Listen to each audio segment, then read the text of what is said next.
성도 여러분, 우리가 사도행전 20장 말씀을 보면 3차 전도행을 마쳤던 사도 바울이 이제 복귀를 하게 되는데요. 이 복귀를 하는 과정 속에서 드로아에서 아소까지 약 60km 정도 되는 길을 바울이 혼자서 걸어갑니다. 사도행전 20장 13절에 나오는 말씀인데요. 이 말씀 우리 같이 한번 읽어보도록 하겠습니다. 우리는 앞서 배를 타고 아소에서 바울을 태우려고 그리로 가니 이는 바울이 걸어서 가고자 하여 그렇게 정하여 준 것이라. 한 3일 정도 걸리는 길인데요. 바울은 이 길을 혼자서 걸어가고 싶다고 말을 했던 것이지요. 이렇게 혼자서 길을 걸어가게 된 이유가 무엇일까를 생각해 보았습니다. 3차 전도여행을 마치고 난 다음 이제까지의 여정을 살펴보고 싶은 마음이 있었기 때문이겠지요. 그렇지만 동시에 지금 걸어가고 있는 길, 예루살렘으로 돌아가는 이 길 속에 담겨져 있는 주님의 뜻도 알고 싶었기 때문인 겁니다. 그래서 바울은 홀로 순례의 길을 걸어갔던 것이고, 그리고 이 길을 걸어가면서 바울의 마음 속에 고난과 박해가 예상되고 있기는 하지만 이 길도 역시 주님께서 인도하시는 길이라는 깨달음을 얻게 되었던 것이지요. 그리고 난 다음에야 바울은 다시 일행들과 함께 배를 타게 되는 겁니다. 아소에서 배를 타고 그리고는 미둘레네와 기오 그리고 사무를 거쳐가지고 밀레도에 도착을 하게 되었어요. 오늘 우리가 봉독했던 말씀은 바로 이 밀레도에서부터 시작되고 있는 말씀입니다. 여러분, 사도 바울이 이제 주님의 뜻을 알게 되었으니 그 길을 조금도 지체할 필요가 없었겠지요. 그래서 16절의 말씀을 보면 바울이 아시아에서 지체하지 않기 위해서 에베소를 지나 배를 타고 가기로 작정했다는 말씀이 나오고 있는 겁니다. 성도 여러분, 저는 이 바울을 보면서 그런 생각이 들었어요.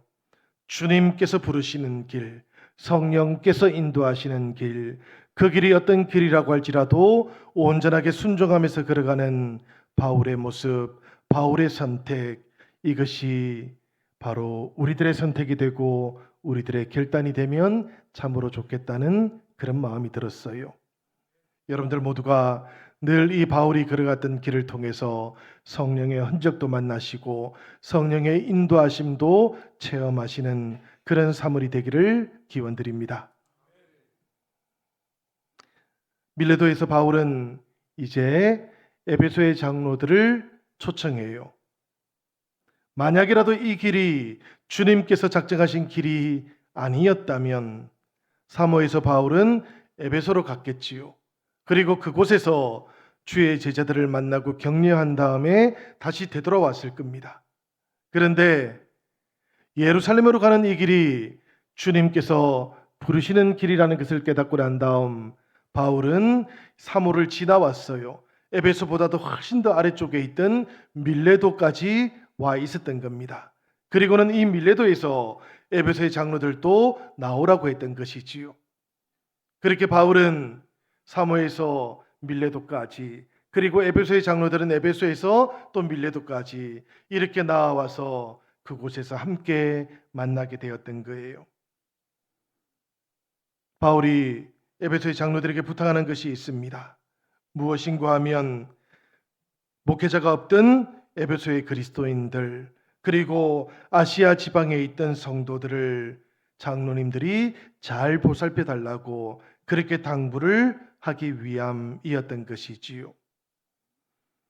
그리고 우리가 성경을 보면 바로 이 부탁이 에베소와 그리고 아시아에 있던 성도들을 향한 바울의 마지막 고별 설교이기도 했던 겁니다. 이 고별 설교의 말씀은 이렇게 시작이 되지요. 18절과 19절의 말씀입니다. 우리 다 같이 한번 읽어보도록 하겠습니다. 오매 그들에게 말하되 아시아에 들어온 첫날부터 지금까지 내가 항상 여러분 가운데에서 어떻게 행하였는지를 여러분도 아는 바니 곧 모든 겸손과 눈물이며 유대인의 관계로 말미암아 당한 시험을 참고 주를 섬긴 것과. 이 말씀을 보니까 바울의 겸손함이 눈에 띄입니다. 그리고 바울의 눈물도 눈에 띄이고요. 그리고 시험을 참고 주님을 섬겼던 바울의 마음도 눈에 띄입니다. 여러분, 우리가 주님의 일을 할 때 무엇보다도 중요한 것이 있다고 한다면 그것은 주님 앞에서 겸손함을 가지는 것이에요. 교만하게 되는 것하고 성도로 살아가는 것, 이 두 가지는 서로 어울리지 아니하는 조합이기 때문입니다. 바울은 자신이 주목받는 것을 원하지 않습니다. 물론 바울은 열심을 다해서 사역을 했지요. 혼신의 힘을 다 기울여 가지고 선교를 했습니다. 그러니까 바울이야말로 어쩌면 주목받을 만한 그런 사람이었을 수도 있어요. 그렇지만 바울은 자신에게 쏠렸던 그 모든 관심을 계속해서 우리 주님께로, 그리스도에게로 옮겨주었던 사람이기도 했습니다. 성도 여러분, 겸손이라고 하면 어떤 뜻이 떠오르십니까? 어떤 분들은 자기를 작게 여기는 것을 겸손이라고 그렇게 생각하기도 합니다. 이것도 부분적으로는 맞겠지요. 그렇지만 겸손이라는 것, 이것은 생각을 해보면 그리스도에게 초점을 맞추는 일인 겁니다. 그리고는 그리스도를 온전하게 높이는 것, 이것을 가리켜서 그리스도인의 겸손이라고 그렇게 부르는 것이에요.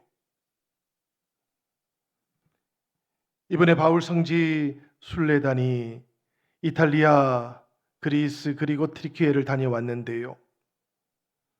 이 유럽에 있는 교회들과 튀르키예에 있는 교회들을 살펴보면 이 교회들 속에는 어쩌면 겸손함이 사라져 버렸다라는 그런 느낌이 들 수도 있습니다.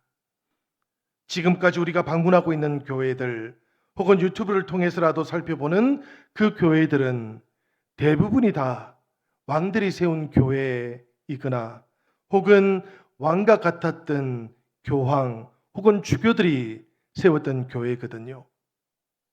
그런 교회들을 보면 멋지고 크게 보입니다. 그렇지만 동시에 그 교회들 안에는 겸손함이라고 하는 덕목은 사라져 버리기도 했던 것이지요. 저는 여러분, 이번에 이탈리아에서 성베드로 성당을 다시 살펴보았습니다. 이번에 방문하게 되었던 것이 한 7번째 정도 되었어요. 갈 때마다 제가 그 성당의 여러 가지 모습들을 살펴보는데 이 성베드로 성당을 가만히 살펴보니까 베드로의 무덤 위에 세워져 있다라는 것, 그리고 대전차장을 바꾸어서 이 베드로 성당 앞에 광장을 만들었다라는 것, 이런 것들도 알게 되었지만 그럼에도 불구하고 이 성당 안에 어떤 겸손함도 존재하지 않는 것 아닐까, 그런 생각도 들었습니다. 사실 이 성베드로 성당에서 가장 주목해야 되는 조각 하나는 피에타 조각이지요. 십자가에서 죽임을 당한 주님을 안고 있는 마리아의 모습이에요. 이 조각을 보면 사람들은 주님을 통해서 겸손함을 배웁니다. 그런데 지금은 가보니까 그 피에타 성당 가까이 다가갈 수가 없어요. 유리관으로 막아놓고 있는 것이지요. 이스탄불에 있는 성 소피아 성당도 마찬가지였습니다. 537년에 축성이 되었던 이 성 소피아 성당은 동로마 제국의 황제였던 유스티아니누스 1세가 만들었던 성당입니다. 멋지기는 해요. 그렇지만 겸손함을 찾아보기가 대단히 어려웠습니다. 곳곳에 이슬람 사원의 흔적들이 모든 것들을 가리우고 있었기 때문이에요. 여러분, 생각을 좀 많이 해보게 됩니다. 우리 그리스도인들이 수고하는 일, 노력하는 일, 이건 괜찮은 것입니다. 그런데 그렇게 수고하고 헌신한 그 다음, 이 다음이 중요한 것이지요. 왜냐하면 성도들의 마음속, 사람들의 마음속에는 그 다음에 자신을 드러내고자 하는 마음들이 늘 생겨나기 때문입니다. 그리고 나면 그 마음하고도 싸울 줄 알아야 되는 것이지요. 그래야만 겸손이라는 것은 우리들의 마음 속에서 열매로도 맺히게 되는 겁니다. 어쩌면 한때는 성 베드로 성당도 겸손함을 나타내고 있었을지도 몰라요. 어쩌면 성 소피아 성당도 겸손함을 가지고 있었을지 모릅니다. 그렇지만 지금은 화려하고 멋짐은 나타낼지 몰라도 이 겸손함은 잃어버린 것 아닌가, 그런 생각이 들기도 했어요. 사실 여러분, 수고라는 것, 이것은 수고로 끝나도 괜찮은 겁니다. 왜냐하면 우리 그리스도를 위한 성도들의 수고는 그 자체로도 영광스러울 수 있기 때문이에요. 그런데 이것을 넘어서 자기를 드러내고 싶은 욕망, 나를 자랑하고 싶은 실수를 범하게 되고 나면 그때부터는 수고는 사라져버리게 되는 것이고, 그 자리에 욕망이 들어차고 교만이 들어차버리게 되는 것이지요. 저는 이런 성당들을 보다가 사실 비교하면 안 되는 것인데요, 가룟 유다가 떠올랐어요. 하나님의 나라가 아니고 주님을 이용해서 자기의 왕국을 세우고 싶어 했던 가룟 유다. 이 가룟 유다는 결국에는 실패를 하고 말았습니다. 주님이 자신을 닮기 원했기 때문이었고요. 그러다가 자신의 뜻이 이루어지지 않게 되니까 배신의 길을 걸어가 버리고 말았기 때문이었지요. 이 가룟 유다를 생각하다가 우리들의 모습도 생각해 보게 되었습니다. 주님 앞에서 우리가 자랑할 수 있는 것이 무엇이 있을까를 생각해 보게 되었어요. 70년을 지나온 우리 교회의 모습도 생각을 해보게 되었습니다. 오랜 세월 동안 수고하셨던 성도님들이 계십니다. 헌신하셨던 성도님들도 계십니다. 그분들의 수고와 헌신은 지금 하나님 안에서 여전히 빛나고 있어요. 그렇지만 동시에 생각해야 하는 것이 있습니다. 그럼에도 불구하고 이 모든 것들이, 우리 신앙의 선배들의 그 수고와 헌신까지도 포함해서 그 모든 것들이 하나님 앞에서 자랑할 이유는 되지 못한다는 겁니다. 오히려 모든 것들이 다 우리 주님의 은혜였고, 은혜 아니면 설명할 수도 없는 그 믿음의 길, 신비로운 길을 지금도 우리는 걷고 있는 것이지요. 사랑하는 성도 여러분, 우리의 믿음을 통해서도, 그리고 우리의 교회를 통해서도 우리의 주님만 더욱더 높아지는 그런 영신교회가 되고 영신의 모든 지체들이 되기를 기원합니다. 이런 겸손 못지않게 오늘 말씀을 보니 또 중요한 게 하나 눈에 띄입니다. 바로 눈물과 함께 바라보고 있는 사도 바울의 마음이지요. 이번 바울 성지 순례를 통해서 제가 발견했던 것 하나는 선교를 향한 바울의 의지였습니다. 우리들은 2주 동안 버스를 타기도 하고 비행기를 타기도 하면서 이동을 해왔었는데요. 그런데 사도 바울은 21년 동안이나 이 모든 길을 걸어서 선교를 하고 있었던 겁니다. 조금 더 자세히 살펴보면 다메섹 도상에서 부활의 주님을 만난 이후로부터 바울은 계속해서 선교를 위한 그 길을 걸어가고 있었던 것이지요. 그 세월이 35년입니다. 바울은 이렇게 의지적인 사람이었어요.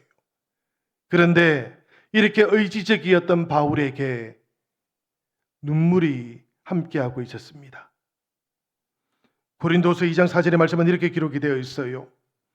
내가 마음에 큰 눌림과 걱정이 있어 많은 눈물로 너희에게 썼노니 이는 너희로 근심하게 하려 한 것이 아니요 오직 내가 너희를 향하여 넘치는 사랑이 있음을 너희로 알게 하려 함이라.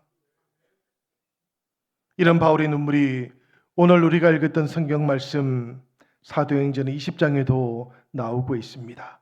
31절의 말씀인데요. 이 말씀은 우리가 다 함께 읽어보도록 하겠습니다. 그러므로 여러분이 일깨워 내가 3년이나 밤낮 쉬지 않고 눈물로 각 사람을 훈계하던 것을 기억하라. 바울은 3년 동안이나 에베소에 머물러 있었습니다. 그리고 그 3년 동안이나 밤낮 쉬지 아니하고 각 사람들을 훈계하며 눈물을 흘리고 있었다라는 그런 말씀이지요. 바울이 흘렸던 이 눈물의 의미가 무엇이겠습니까, 여러분? 바울은 사람들의 삶 그 바깥에만 머물러 있지를 않았던 겁니다. 의지적인 사람이기도 했지만 복음을 전하면서 목양을 할 때 바울은 눈물을 흘릴 줄 알았던 사람이었던 것이지요. 이 말씀을 저는 이렇게 받았습니다. 교회가 조직체인 것은 분명하지만 그래도 교회는 어떤 경우에도 비즈니스를 하는 곳으로 변질되어서는 아니 된다고. 때때로 교회들은 수단을 도입하고 방법도 도입하겠지만 그럼에도 불구하고 영혼이 없는 교회가 되어서는 아니 된다고. 여러분, 목회도 그러하지만 신앙도 그렇습니다. 언제라도 머리가 아니고 가슴으로 해야 되는 일, 이것이 신앙인 것이지요. 그래야만 성령께서 역사하시기 때문입니다. 오늘 여러분들도 여러분들의 마음을 한번 돌아보시고 그리고 바울이 우리에게 보여주고 있는 이 눈물의 의미도 한번 담아보시면 좋겠습니다. 주님과의 만남 속에 눈물이 있으신지요? 나의 가장 아픈 마음 그리고 나의 가장 깊은 고백, 이런 것들이 우리 주님에게 온전히 아뢰어지고 있으신지 꼭 돌아보셔야만 합니다. 여러분, 우리가 주님하고 만남을 가질 때 자주 이런 표현들 보셨지요? 주님과 인격적인 관계를 가지셔야만 합니다. 우리는 얼굴과 얼굴을 가지고 있고 삶을 가지고 있으니까 만나고 교제를 하면서 인격적인 관계를 맺어가게 됩니다. 그렇다면 주님과는 어떻게 해야 인격적인 관계를 맺게 되는 것일까요? 우리의 속 사람이, 우리의 속의 마음이 주님에게 온전하게 아뢰어질 수 있어야 되는 겁니다. 인격적인 관계를 맺고자 한다면 나의 삶에서 가장 귀한 것, 나의 삶 가운데에서 가장 소중한 고백, 이런 것들이 주님에게 아뢰어지고 그리고 주님으로부터 인도함을 받아야만 하는 것이지요. 그럴 때 우리들은 주님과 인격적인 관계를 맺게 되었다고 그렇게 고백하게 되는 것입니다. 성도님들과의 관계도 살펴보시기를 바라요. 같은 교회를 다니고 있고 함께 신앙생활을 하고 계신다면 서로의 필요를 알고 계셔야만 합니다. 기도 제목도 알고 있어야 되고요. 함께 구역에 속해 계신다면 구역 식구들의 기도의 제목도 알고 계시고 그리고 기도도 함께 해주셔야만 되는 겁니다. 성도 여러분, 오늘 말씀을 보니까 사도 바울은 우리들에게 스킬이라든지 방법을 알려주고 있는 게 아니에요. 그것보다도 더 깊은 것을 우리에게 알려줍니다. 바로 사랑하는 마음을 우리에게 알려주고 있는 것이지요. 우리 영신교회도 영혼을 돌보는 가운데 눈물이 더욱더 많아지는 그런 교회가 되면 좋겠습니다. 우리가 기도를 하는 동안 주님을 향해서 되면 그렇게 기도하지 않기를 바랍니다. 마음을 담으셔야 되고요. 마음을 고백하셔야 되고요. 그리고 성령께서 인도하시는 그 길을 따라서 때로는 눈물도 흘리면서 우리 주님과 함께 기도하는 공동체가 되시기를 축복합니다. 여러분, 이번 주간부터 신방이 시작이 돼요. 신방 잘 받아주실 것이지요? 홍철호 장로님만 받으실 모양이십니다. 신방은 여러분 교회 행사가 아닙니다. 이 신방이라는 것은 삶을 나누는 길이고요. 마음을 나누는 방식이에요. 이렇게 삶을 나누고 마음을 나누는 동안 성령님께서 우리의 가정에 임하시는 것, 이것이 바로 우리 성도들이 함께 예배드리는 가정의 신방인 것이지요. 그러니 여러분, 유 목사가 부임했던 2019년도에 신방 받았다 이렇게 생각하지만 마시고 꼭 이번에도 신방 받아주시고 기쁨 가운데 혹은 기도할 제목을 가지고 혹은 범사에 감사하시면서 주님의 임재하심, 성령의 임재하심 가운데 주님과 함께 동행하는 모든 성도들도 되기를 기원합니다. 저는 이 바울의 선교 여정을 이번에 걸어가 보면서 사도 바울이 기쁨 가운데에서만 이 길을 걸어갔던 것은 아니라는 것도 새삼 깨닫게 되었어요. 사도 바울이 머물러 있던 곳들 속에 감옥들이 대단히 많았거든요. 우리가 잘 알고 있는 것처럼 빌립보에서 사도 바울은 감옥에 머물러 있었습니다. 로마에서는 사도 바울이 몇 번이나 감옥에 갇혔을까요? 사도 바울은 로마에서 3번이나 감옥에 갇혔습니다. 첫 번째는 로마 사람이었기 때문에 가택연금을 당했지요. 2년 동안 그렇게 감옥에 갇혀 있다가 풀려 나오게 됩니다. 그런 다음에는 네로 황제에게 붙잡혔어요. 마메르틴이라고 하는 감옥에 갇혀가지고 사형 언도를 받게 됩니다. 바로 그때 사도 바울은 디모데에게 편지를 써가지고 드로아에 있던 겉옷을 가져다 달라고, 그리고 양피지도 가져다 달라고 성경을 말하는 겁니다. 그리고 또 말하기를 디모데와 마가도 와서 함께 봤으면 좋겠다 이렇게 요청을 했던 것이지요. 그리고 난 다음 사도 바울은 트레폰타네라는 곳 바울 참수터에서 주님과 함께 목숨을 잃고 그리고 부활의 길로 들어가게 되었어요. 이 바울의 여정을 생각해 보면 바울은 선교의 여정을 걸어갔던 것이기도 하지만 동시에 고난의 여정을 주님과 함께 했었다는 것도 깨닫게 됩니다. 아테네에서는 여러분, 소크라테스가 사형 언도를 받았던 아레오바고라는 곳이 있는데요. 바로 그곳에 올라가서 자신을 변호하는 설교를 해야만 하기도 했습니다. 그런데 여러분, 이런 고난의 여정을 걸어갔던 사도 바울이었는데 그럼에도 불구하고 또다시 마음속에 떠오르는 감동이 있었어요.